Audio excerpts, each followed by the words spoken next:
Okay, there we go. So the purpose of tonight is obviously I'll start with answering your questions if you have any, and then I want to actually go through the system. I've updated it quite a bit, and that's what's on the screen in the kind of the middle to top right. And I'll just go through how everything is laid out now. And I'm assuming you do have access like I'm showing you here. Does it look like this at your end when you log in to your account? At school? No, on the I mic. haven't. I haven't. Did you send me a link to get on the other one? Okay. I didn't. Then I guess if you Oh, okay. We that's talked about you doing that, but I didn't remember if you were going to.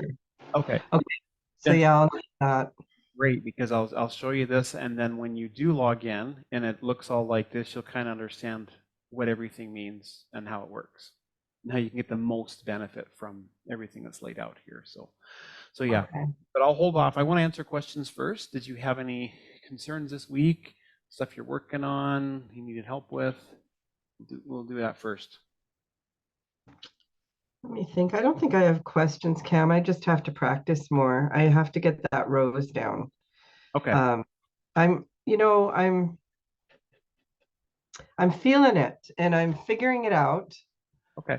um, so that I'm kind of happy with it. I guess between the second and third verse. So when you did the demo or Yeah. the teaching demo, you said, and I think the third verse is about the same as the second verse, right? Which it is, but it feels like it needs more Okay. because the song is building, and so I'm not quite sure what what to do with that. So what I was doing um, yesterday, so I did the bottom note, right, and then the chord in the lower, like in the mid, what do you call that? Middle C, Yeah. and so I brought it down from the higher octave, which gave it more for the second verse. Yes. And then to go into the third verse, I tried to do more on the left hand, like two chords, a left hand chord and a right chord, instead of just one finger on the left hand to give it kind of more oomph, Okay. right? So, Now, let me just give you a little bit of advice. The music teacher and me will just show you something here, and mhm. my screen so I can see what I'm doing. What you'll find is if you get too close together of harmonies much lower than middle C, it starts to sound muddy. So, can you hear my piano? I can. Okay. If you play, just every other note up here, that sounds pretty good. But when we do it down here, it starts to sound a little bit muddy. If I play it down here, it sounds even worse. The Yeah. reason for that is, and I'll just quick little lesson here is every note that you play has an overtone series of notes that it plays at the same time. It's something that happens in nature. And so when we play notes too close together down here, all those waveforms are kind of fighting with each other, and that's why it sounds so messy. But when we play up here, all the overtones happen a lot higher, and they're kind of out of our way, and some of it's out of the audible range. You don't even perceive it.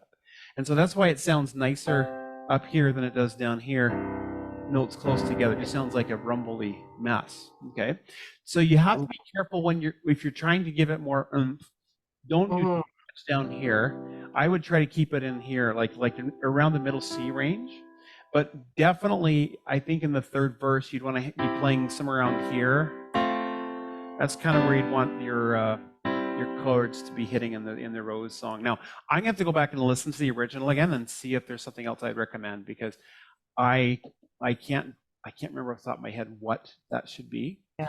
And Because since what because we are doing that in the second verse, right? We go down to the middle. So those chords are the ones we're using. And then we go into the third verse. And so, and what I'm doing is, of course, with the left hand, just playing that bass note, right? That what do you call that note? yeah, well, That, the chord bass note, yeah, that's the word for it. And okay. typically And in this and song, so most of the time it's on the tonic. There's very few slash chords in the Rose, but I'll give you one more little bit of advice. I don't know how your hand span is, but if you can play octaves with your left hand, that will automatically give a little Oh, bit. I see. Give it more. So I'm just going pinky and thumb with those. Yeah, that might do it.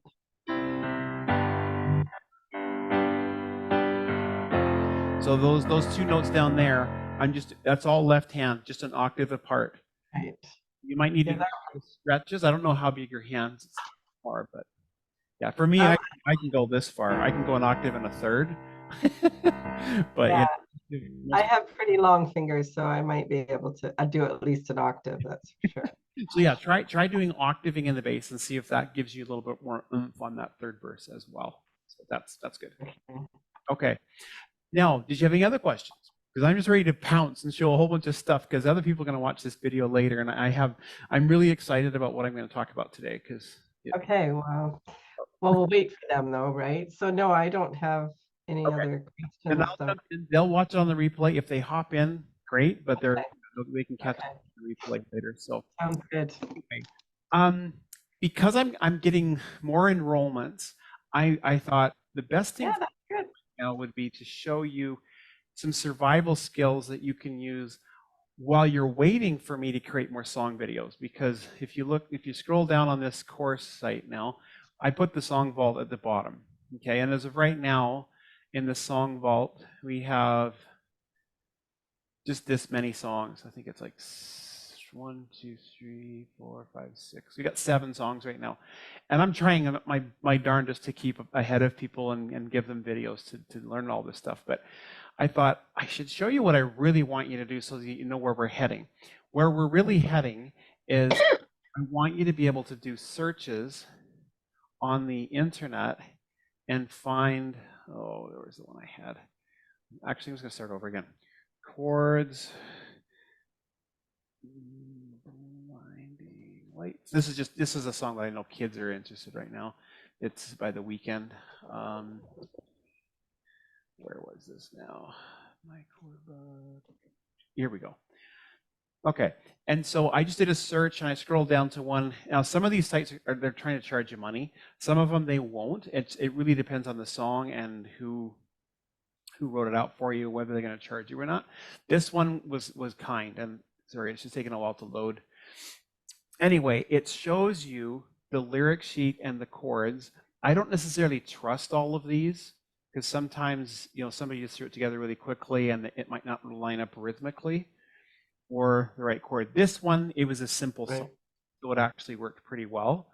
The thing I didn't like about it though is if you look at this, you can see my screen, right, where we've got the words, the chords are bolded, whatever. Yeah. There's all this wasted space right here. And that irks me because if I'm in a performance situation and it's a new and I want to do it, I'm gonna have to scroll down in the middle. I don't want to have to move my hand up and do that. So what I do is I'll take this stuff, if it'll let me, and I'll copy it.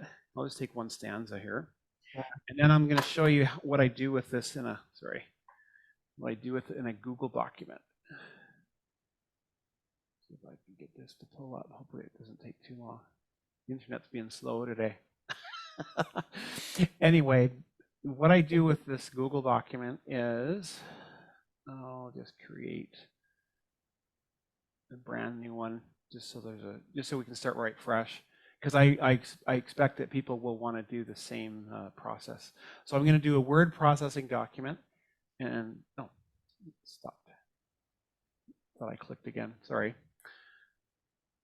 Come on. Okay, Google document, just a blank document. And then once that's up, the first thing I need to do is I want to make my margins really wide, because a lot of times you're going to watch this on a tablet. It doesn't matter if this doesn't print really well. So the first thing I do is I want a 12-point font. I like the Merriweather font. You don't have to use that one, but that's just my favorite because there's advantages to it. Yeah. And my page setup. You see where I found that? Do I need to do it again? Was I too fast? Yeah. No, I saw. You got? Okay. No. And then I saw. What I do is I go in here and I go 0.25 in each of these boxes, and I tab again, 0.25, tab, 0.25, tab, 0.25. So that's making it 1/4 of an inch instead of a full inch on all my margins. So you notice the cursor is way over here in the corner. It used to be out here. So now I've got way more room across the page. Right. And then I'll paste those words in that I just found. Now sometimes, like this one, I don't like that it's orange. I don't like that it's in the middle of everything. So I'm gonna fix that. Sometimes actually when I paste the lyrics, it brings like really weird formatting, like it highlights it in black and the words are that kind of stuff. So to fix that, all I have to do is just go normal text and just go apply normal text. It changes everything. I don't want it to be that. I want this. I have to change back to the font I asked for. And I want it all, just a second. I want this to be black. I want all the text to be black and no underlines. So there. Okay. Now, this is a little bit tedious, but I'm going to show you because this is something that all musicians should do when you're trying to create your own chords charts. First, I have to put some space at the beginning because I need room between the stanzas to put the chords anyway. And there was F. I know that the F minor was the first chord, and I always do my chords as bold. Okay. Then, because of all this wasted space right here, I'm like, well, I don't want all that wasted space, so I have to scroll. So now I just get rid of those spaces. Right. Put comma. I got room to put maybe in there. Let's pull the maybe up again as well. And then I need space here to put more chords. So I have to hit enter a couple times until that goes there, and then I put the cursor here. I delete that space. Probably going to put a comma there. Now this one has the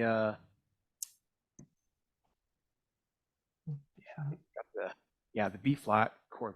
One of the B flat chord here. So I'm just going to go tab B flat was what they thought should go there.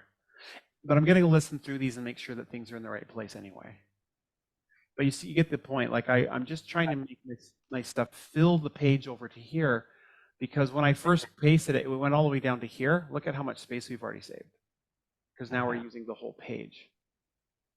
Right. And I just need to create an enter right here. Pull these chords out. This is an E flat, and I'll tab over to that spot and maybe a couple of spaces and try to put that E flat where it was in time. And then we got another B flat to get out here. And I just go tab over. The B flat was about here somewhere. And so there's a few other ones. The C minor was in here. Yeah. C minor. And because I started at this line right where the F was, it remembered that I wanted the chords to be in bold. So it already saved that. Oh, right, yeah. Kind of handy. So I get rid of the E flat out of there. Now, sometimes these are not even this complicated. Like sometimes they'll just give the words only, and then you have to go in and put those. And or it will show you that, and you just copy the, from however you can, just to get your chords in place. Got another C there. So now I've really compressed it. Well, not really compressed it because everything's the same size, but I'm taking space on the page. Looks much better. As a performer of music, this is much to my advantage because it fits nicely, and then I've got all this space. Now, another thing that I'll do is, let's say I'm just going to make something up. I can't remember how I remember this song, but I can't remember the actual words.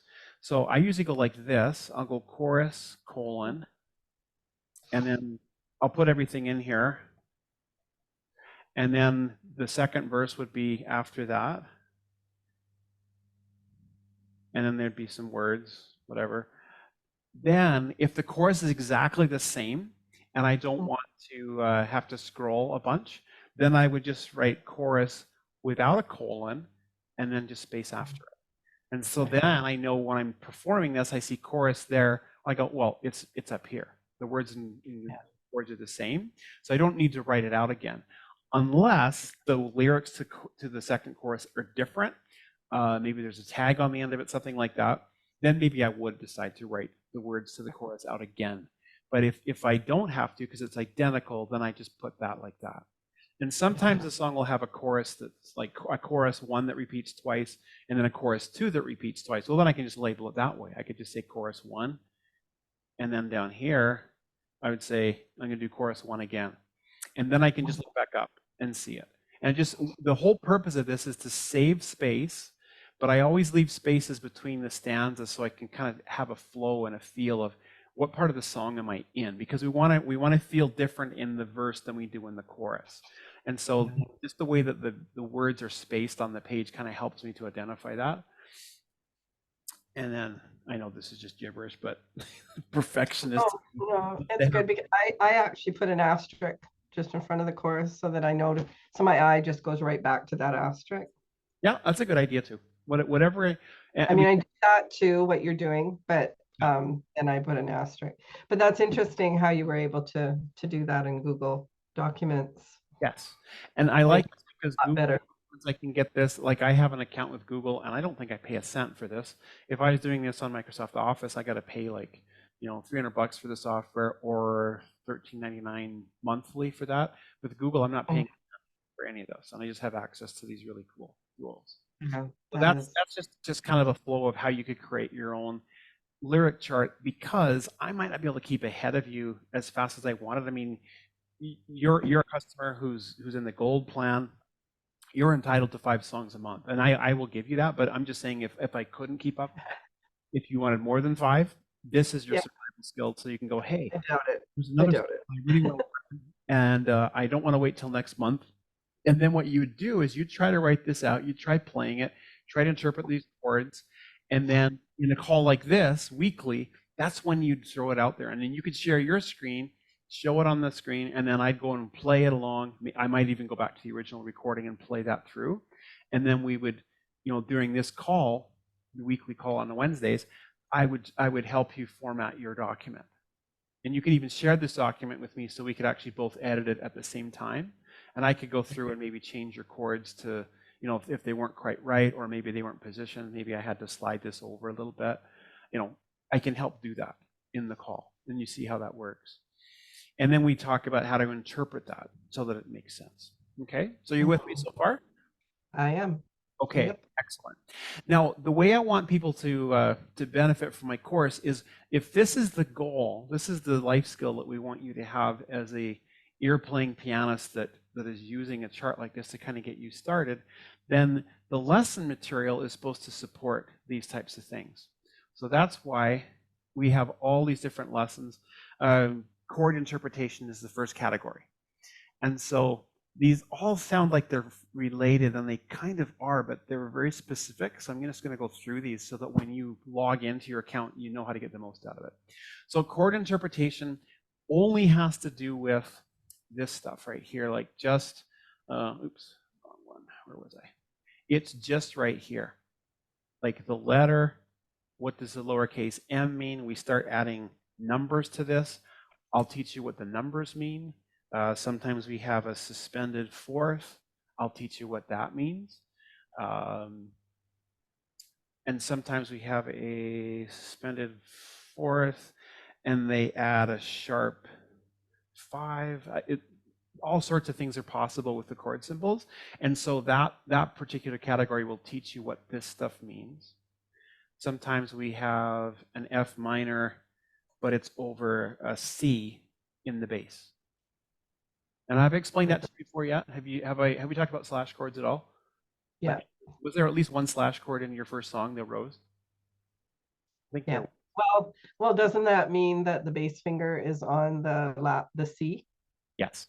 So that would mean the F minor chord. Yeah, what I've written right here, there's the F minor that I'm going to play in my right hand, but the bass note would be a C. It sounds kind of funny in this context, but some songs, would pass through that, and that's really what's noted. And so that's what we have to play, is whatever is after the slash is your left hand, which this is the standard that everybody uses, but I find it kind of funny because if you're a pianist, these are reversed. Yeah, it is. Right hand is on the left, and what's on the left is on the right. But it's just the way that they've been doing it for years. It's that chord over the bass note. So you're thinking more in terms of fractions, really. But I want to use vertical space, so they just use the slash this way. And I just call Mhm. them slash chords. I don't know if other people call it something else, but I just call them slash chords because it just indicates there's a different note in the bass. So Right. that's what this category is all about, is just interpreting the chords only. We're not doing anything else yet. We're not talking about inversions. We're just wanting to spell the chord correctly so that we know what the harmony is supposed to sound like. And you do these enough, and you might get to a point where was I now? Where you start to hear this, and you can almost guess which one it was, Mhm. and then write Mhm. after you've done it enough. But I mean, it's going to take some time, but eventually that's where we're trying to get to, is to be able Yeah. to do it. I'm going to drag this tab over so it's right next door so I don't have to go hunting anymore. Okay, and then the keyboard and fretboard familiarity. I think you did one of these lessons already where I showed you the key of the key of C and A C relative minor. minor. I just kind of Mhm. got your fingers going. It wasn't this. It didn't feel like scales necessarily, but we were just kind of messing around with the harmony and getting the idea of what notes are possible in this key, so that we don't, if we're trying to guess something, we don't guess notes that are really out there that really wouldn't help with our harmony. And so the familiarity lessons, they might feel a little bit tedious, but trust me, if you do those enough, No. when you're learning a brand new song, like especially in a new key, like if you're doing something in F sharp later on, F sharp minor, and you've never played in this key before, you're gonna be like, your finger's going to feel really weird. Well, if you've done the familiarity lessons already, you'll feel way more stable in that key, and you won't be afraid of it. So No. this one there's a lot of lessons to be built that aren't there yet, but I will Yeah. be working on that very No, soon. I like that. I like going back to that and Yeah. Okay. just Then point. I've got a few. Sorry, did you have a question about that? I Hmm. moved too fast. Okay. So then we have the ear training activities with the piano, and I have some other ear training activities without the piano. So with the piano, I'll give you kind of a framework. There'll be something on the screen that helps you to play along, and we'll do some kind of a progression that repeats, and then gradually I'll take away the visual cues and see if you can keep playing without the visual stuff there anymore, and just gradually make it harder and harder. And then Okay. and with the chord interpretation lessons, I do a little bit of that too. I've done a few of these where I think the first lesson I taught major, minor, and the sixths, and then at the end of the lesson I did some drill and practice where I was like, okay, here's the C6, but now where did I go? And I'll play something else. The screen covers what my keys were, and you go, oh, I think it was that. And then boom, I take the little thing away and you see where my hands really were, because we're trying to train your ear to pick those up on your own. And so Okay. this is kind of going to have that type of stuff in it anyway, but these are just more intensive, and I'll probably have these videos be, things will progress a lot quicker in those videos, so it'll feel more like a game. Here it's going to be a lot slower because you're brand new to trying to hear it and pick it out. So Right. this will feel like a game. And then these ones, you won't have I'll encourage you not to use your piano to cheat, because I wanted to have you hear it and just without plunking or feeling the keys, hear it and try to identify it. Because I think you do need to know both. I want you to have instincts and have a piano in front of you and sort it out, because that's a good skill. But when you're driving down the road, hearing something on the radio or whatever, I want you to be analyzing at those moments too. And then when you get home, just run to the piano and say, let's see if I analyze this correctly, and just try it out and see if it works. So that's what those are for. Is we're trying to train your brain in different ways. Yep. Sounds good. Then the next part is chord progression, analysis, and creation. And this is where we start to talk about the order that chords generally happen in, and some of the most common arrangements. And there's progression, and then there's retrograde motion, we call it. And what that means is there's certain things, certain chords that fit together well in any key. It always sounds good to go from, if you're in the key of C, going from G back to C sounds really nice. But going from C to G doesn't sound quite as nice, but I mean, it still works. But for some reason, the harmony, that high note right there, it really wants to resolve up to C after. It wants to. just the harmony is pushing me to go that way. But if I go from here and I go a different direction, that doesn't push me that way as much. So this would be what we call an example of retrograde motion, because I went from the G chord down to a D minor. I mean, it's still in the same key, and it kind of works, but can you hear the difference? It just doesn't feel like you were compelled to go there. We just went there arbitrarily. But when I go from here to C, it feels more like there's something happening. That's why we call it a chord progression. Now, some of the really cool music that's out there that the kids will listen to, they've found fun ways of doing retrograde motion that for whatever reason still works. And I'll find an example and show that in a later video, but it doesn't mean you can't do it. Retrograde happens in all sorts of songs. It's not like it's not against the rules, but just to our ear, there's certain things that seem to flow better. And almost any chord in the key of C will resolve nicely back to a C. So let's say, for example, we did an E minor, which this occurs just fine in the key of C. And if I go to C after,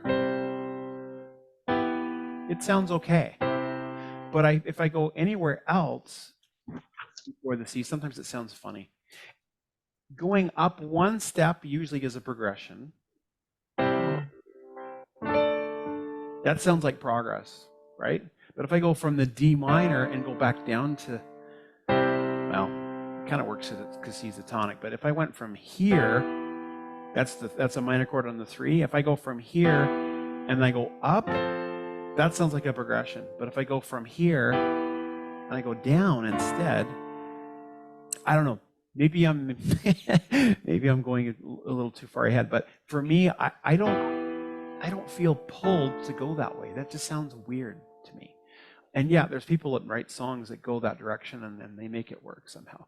So the point is, some of it's called retrograde motion, which is going backwards. It just doesn't flow to me as nicely.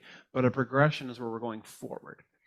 And one way to always be going forward is, to our ears, we always like to go up a fourth. And here's another teaching moment, okay?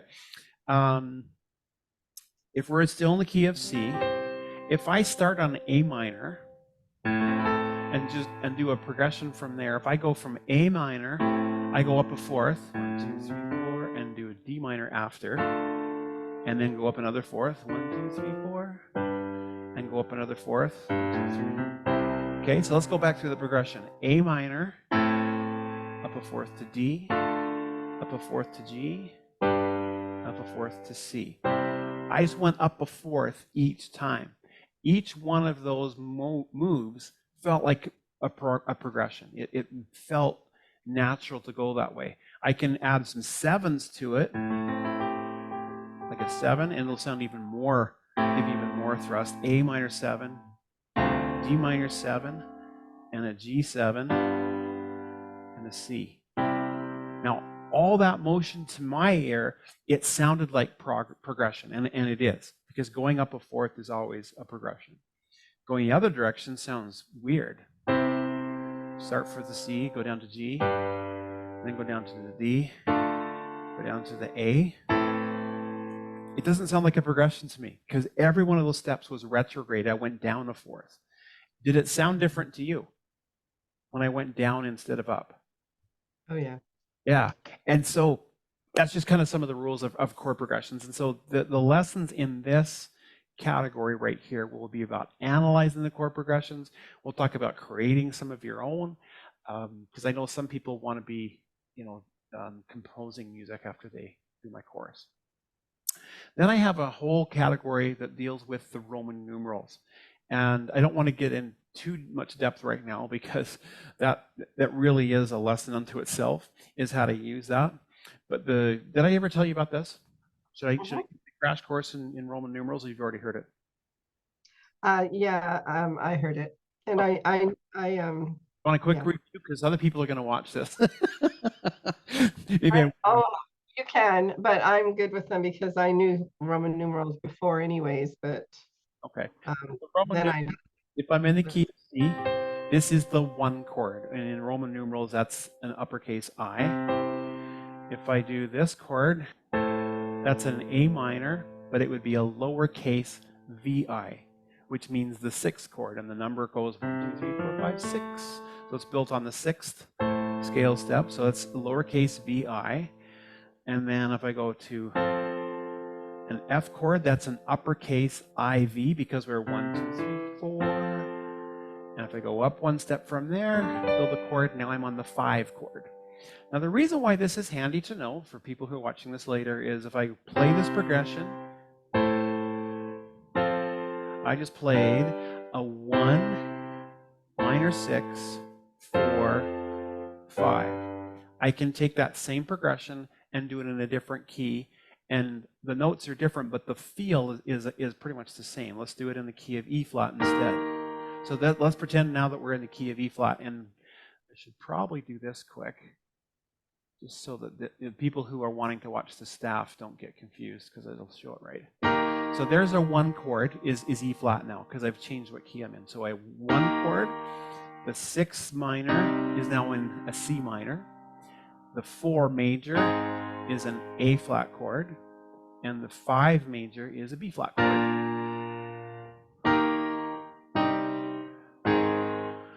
So this is a very similar feel to what we just did in the key of C, and because I know my Roman numerals, I'm able to transpose really quickly into a new key. So that's how that helps us so much. Then I will have a lesson series that's totally about adding rhythmic elements on your instrument. And this is one area where there will definitely be multiple videos. Some of the videos will be about piano, and some of them will be about guitar, because I'm going to have some guitarists. I want my guitarists to still learn the stuff in the top on the piano as much as possible. I hope they have access to one, because for my my method of teaching, you kind of need to see how thirds and things lay properly. It's not as easy to spot thirds on a guitar as it is on a piano keyboard. And so anybody who's watching this after the fact and you're primarily going to be a guitarist, just trust me that we need to show you how this fits on the piano first, just so you understand the rules of harmony. But then you're going to apply that as you play your guitar. And then this part right here, when we start adding the rhythmic elements, that's where we're going to start talking about strumming patterns. And then with the keyboardist, we're going to go from, we were playing through these songs with just block chords, holding it for like 4 counts each. Then we're going to start talking about, well, let's dress this up as a rhythm. Sometimes it's just quarter notes. So this lesson in this video, or the video lessons in this category, will just show you some options. Maybe we're syncopated.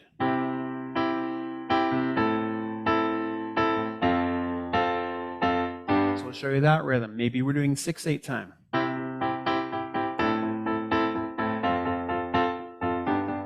And all of the examples in that lesson series will try to keep a steady beat going, and your job is to know the chords so well that you can follow the exercise, but instead of using a metronome, we'll have you play along with the progression and keep that steady beat with me. And I'll have probably a drum set going as well in the background, just so that we're all in sync, and try to get your performance to be nice and crisp and right on the beat. Because if you learn all this stuff, but then you have no rhythmic framework to kind of hold you on the beat, you're not going to be much use to being able to play with other people, because you want to be able to keep your pace. And so that's this lesson series has to be in there as well to help you to get to that point.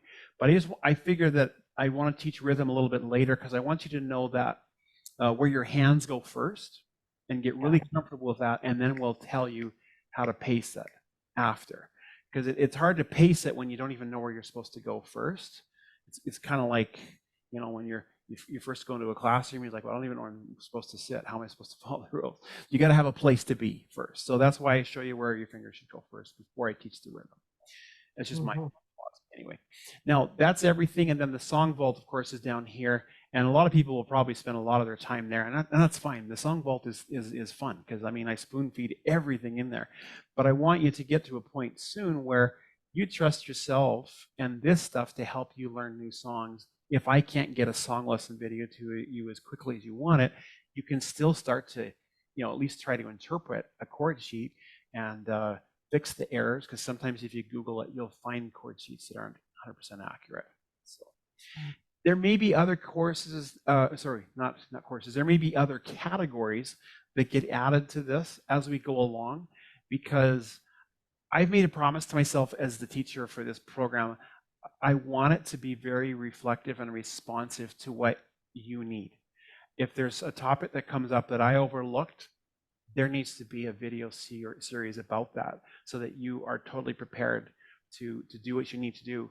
And because maybe I haven't thought of everything. And that's what makes this course different from other ones that are my competitors out there. They think they know it all. They throw it out there and say, here, for $497, have this course, and they never talk to you again. I want to talk to you. I want to know what's working, what's resonating, and what isn't, so that we add categories into here that cover all the bases for you, so that you feel like you're getting everything that you need to succeed as a by-ear pianist. So yeah, there's a thorough look at all of that stuff. So did you have any questions about it? Those all have their lessons in them now, some lessons in them? Most of them have at least one, just so you can see what you look like. Some of them don't, like the rhythmic elements, there's nothing there yet. Right. There's placeholders in some where it'll look like a lesson's there, but in the descriptor, it'll just be, me typing out what the video will have in it when it gets created. And so that will be there a bit too. But I'm probably going to switch to using Loom as my software that I videotape my screen with, because there was some advantages to using that I wasn't seeing with my old system. I was using an iPad connected to this and that, and it was really complicated. And so I'm trying to simplify so I can make my videos more quickly. And so I'm switching. It's actually cheaper too than the one I used to use. So that the videos themselves might look just a smidge different, but for the most part, it'll look the same. The content will be the same. The layout will usually be like what's on your screen right now. Like my keyboard will be at the bottom. The chord thing will tell you what chord we're playing, and people that want to see that on the staff, those will probably be pretty much in that format for every lesson, just so your eyes know where to go when you're looking for help. Because some people really need this. If they're coming in and they knew all their note names from the staff, this is their happy place. They'll see okay, that's where I go, and they'll know exactly where to put their fingers. But some people don't have a clue, so then they're going to spend their time looking down here and go, well, where did he put his hand? And it doesn't matter to me what you look at, as long as you're getting it, because the content is the same. But we all have to learn the world of chords and how to interpret them and decipher, because the fancier and more sophisticated they get, there's rules that govern that, like the numbers and the flats and the sharps and the other little symbols that go with it. They all serve a purpose, but they all try to be very efficient as well with space, because when you look at this, let's go back to where, if the chord has a really long descriptor, that's already pretty long. That's taking a lot of space. And if you got chords that are really, rapid fire one after another, you might actually have to put extra space in the words. And so that's why we try to keep this as short as possible. If I wrote the full word out here, minor, like that's even way bigger. And some people will actually write their chords like this. And I don't like writing the MIN. I'd rather have just a lowercase m mean minor, and then the major, whatever. I think the uppercase and lowercase is a good enough clue as to whether it's major or minor. I don't want to write the whole thing out, because then it starts taking more physical space or horizontally, and then it messes up our words, and I got to start, adding spaces here to make it fit. I don't want to have to do that. So I teach the real shorthand version of the chord descriptors, so that you know exactly what it is with the least amount of text possible. And you just and I'm excited. Like, the next lesson I get to create is the one about the seventh chords. And to me, 7 chords are so much fun. Like, oh yeah, I'll save that for another day. But yeah, 7 chords are so delicious. And the 9 chords are fun. But yeah, I think my favorite is 7th chord. So I'm really looking forward to recording the 7th chord video. And there's so much music that uses 7th chords. Like, yeah. Right. So there it is. I didn't really have anything else to talk about tonight, because I figured that was enough. But I want people to get the most out of this possible. Let me just see if this is working. I just want to do one. I tried to make it so that everything was searchable. So let's just say, I couldn't remember. just a particular talk. Chord interpretation.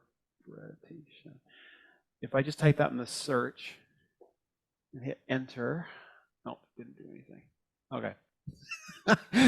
Still working on that. I got to figure out how to make everything searchable. Let's try this. Oh, there we go. Okay. So this was the name of the artist that made this song called Glimpse of Us, and that's in the song vault. So that at least popped up with something. There was a descriptor that actually matched that. So I'll work on that and make sure every video is searchable, so that if you go, oh, I can't remember what category that one great video was in, you just go into the search and just type it. It'll pop it up in the results, and you go, oh, that's where it is. You just click it and it takes you right to it.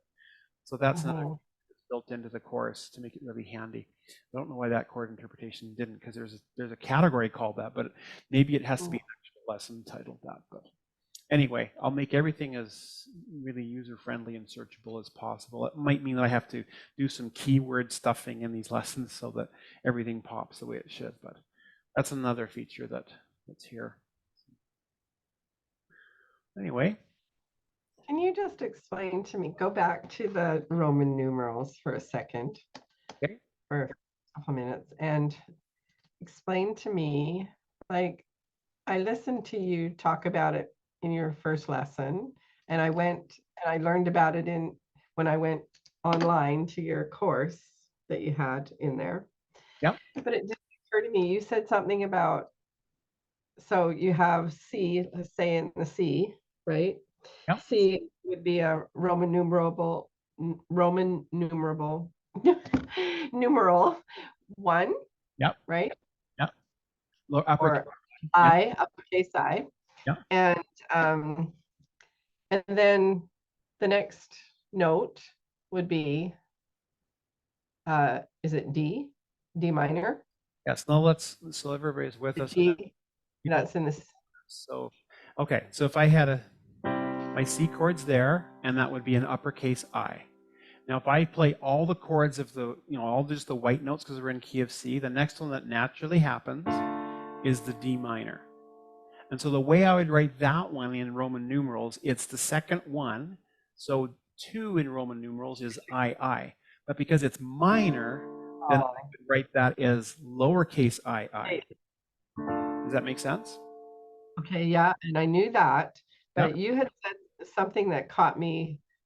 You counted 1, so that would be 1, 2, 3, 4, which would be a lowercase I V, lowercase 4 in Roman numerals.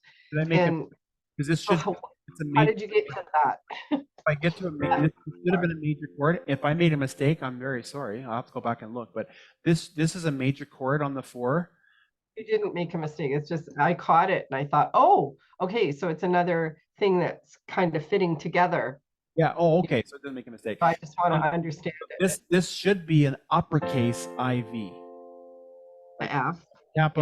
Capital V for the 4 chord, because 1, 2, 3, 4. The next chord is a 5, so it should be an uppercase V. Right. Next one is a minor chord, so now we're a lowercase VI for 6. VI.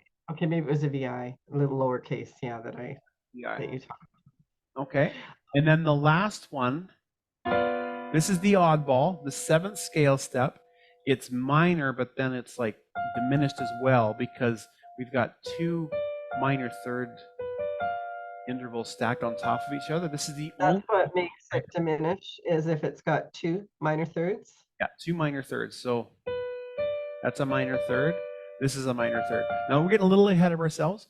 There will be a category that teaches about the intervals, and I'm glad we talked about this, because that is something that will be one of the categories in the main screen of the lessons is the intervals. I forgot to put that in there. I think I've started building it, but I just haven't published it yet, so you don't see it. Anyway, what shows up on the screen right here is superscript O, and so I can't show you an example, but if I was showing this, it would be a B diminished. And sometimes some people will write this out as DIM, but sometimes they'll write the diminished as a superscript O. And that means it's the O appears up here, and it's a small one. So it'd be B and a little O up here. I think it's called superscript. is subscript is below and super is above. Isn't that how those work? Can't remember. I might have them reversed, but yeah, if it was B diminished in the shorthand version, there'd just be a little circle right here. And I do have the ability to create those. I just didn't make one ahead of time before this lesson. So that's how the diminished looks, and that's how it sounds. Of course, I'll drill and practice all that so you can hear, because that sounds more minor. I mean, this sounds minor. That sounds minor, but this sounds more minor. It's like kind of menacing instead. Right. So that in Roman numerals, just back to that, because that was kind of the aha thing for me. Yeah. See, when you were saying, you know, which Roman numeral as you go up, so, and then you said that way you can just go into a different key and you can know what the notes are. And I thought, how, right? How could you do that? But it clicked, I think. Okay. That because because that's the first, the second, the third, the fourth. I know it seems really basic, but it didn't click to me. I just thought, oh my goodness, how would that revert to a different key? How would he be able to do that? So I think I caught something there. So that's good. Cool. Sorry. Yeah, this one would be, if I was to switch this to a Roman numeral, this would be VII and a little dot above it, or sorry, the little circle of superscript O. They would write it like this. It would be VII and then a space and then DIM. Some people would write it that way as well. Those are both acceptable. They mean the same thing, and it sounds the same. It's just that in Roman numerals, some people would just go VII lowercase and the little circle up here, and then you'd know, okay, it's the diminished one. Now, what's kind of neat is, and I'll just teach one more thing, and then I think I'll stop for now because I don't want to overwhelm people. But if I was in the key of D, let's just change this. There's a song that lots of people know that I'll just teach one little thing about Roman numerals. It'd be kind of fun.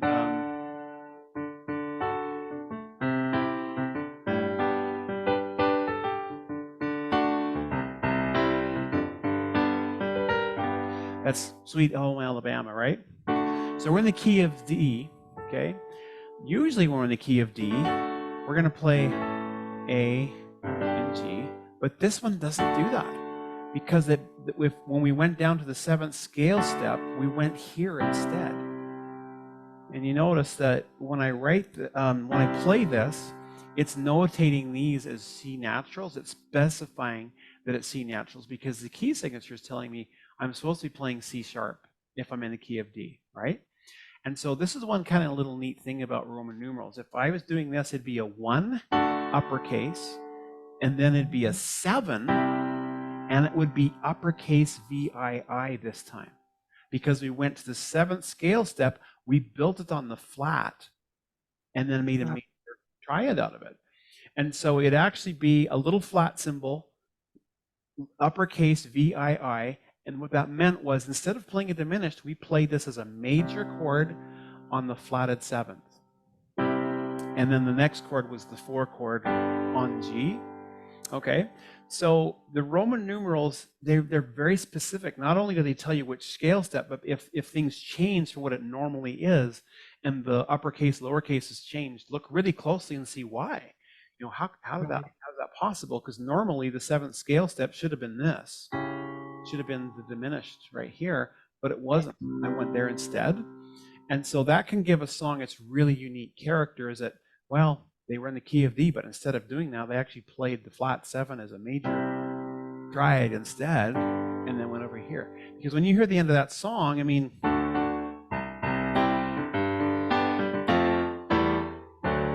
it definitely ends on D. So it's definitely in the key of D, even though we never play the A chord. So, anyway, I hope that's been fun and insightful. And there'll be a whole category of lessons that talk about, more about the Roman numeral system. It's being built, but it's on the way, and you can watch to your heart's content when it's all there. All right, and so you'll send me that link. I will, because I want you to have access to all this course material, and yeah. So that sounds good. Accessible, and yeah, the other site is being taken down. I'm not going to renew it because I think I've got every video that was there is now here. in this system. Oh, So you okay. can find everything, I'm pretty sure. I actually went there to get on this call though, because I would have been on sooner. I was looking for you on Facebook, on Messenger, and thinking, where did I go? Oh, and I went school.com. He had it on there at the top. It says weekly Zoom meeting. Yeah. And so I clicked on that. Is it So still there? Okay, I'm because I glad down, it's yeah. there. Yeah, it's probably still there. Anyway, next week Okay. I'll show you how to access, like I have a community with Jam with Cam on Kajabi, and that's where I will have the collaborating and the conversations back and forth, asking questions, and the permanently located Zoom link that you can find that. I'll post a video that shows how to get there too, and you'll have access to all that as a gold level member. So, okay. Okay. Thanks for coming tonight. This has been fun as usual. Very educational. Thanks, Kim. Yeah, it was fun. So if you have any questions during the week, just let me know, and I'll get you the access to the site and ask me any questions about the site, because I want you to get lots of value from the site, and if something's not working, I need to know immediately so I can go fix it. It's been quite a labor of love to migrate everything over to the new site, but it's worth it because there's some testing and quizzing that I want to do that it just wasn't possible on the old system, and so it's been worth it to make the change, because I want to do, with the tests going to kind of be, Sounds great. there's nothing that could be made into games, so I want to game people because I think it's a fun way to learn. So, okay, sounds good. Thanks for coming. We'll see you next week, but I'll probably hear from you now, I'm guessing. So, all right, Okay. have a good one. Okay, bye. Bye-bye.